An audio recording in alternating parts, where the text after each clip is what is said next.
প্রিয় ভাই বোনেরা, আপনাদের সামনে আমার বলতে রীতিমতন লজ্জা হচ্ছে, এমন একটি শব্দ সে আমাদের সব মা বোনদের জন্য ব্যবহার করেছে যা এই দেশের জন্য একটি কলঙ্ক স্বরূপ।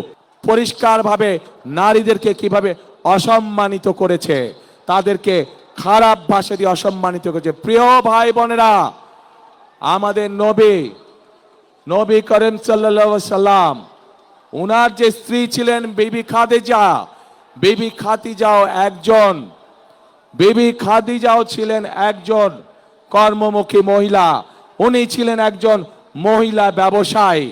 আজকে যেই দলটি, যাদের নেতা আজ বাংলাদেশের নারীদেরকে একটি খারাপ কিছুর সাথে তুলনা করেছে, তারা বলে তারা ইসলাম কায়েম করবে। যে দলটি নির্বাচনের আগে দেশের অর্ধেক জনগোষ্ঠীকে অসম্মানজনকভাবে কথা বলে, তাহলে আপনাদের কাছে আমার প্রশ্ন, আজকে নির্বাচনে যদি তারা কোনোভাবে সুযোগ পায় নির্বাচন পরবর্তী সময়, তাহলে তাদের আচরণ কি হতে পারে? কাজেই প্রিয় ভাই বোনেরা, এরা শুধু নিজের স্বার্থের কথা বোঝে। এরা ধর্মকে ব্যবহার করে নিজেদের স্বার্থ রক্ষা করার জন্য।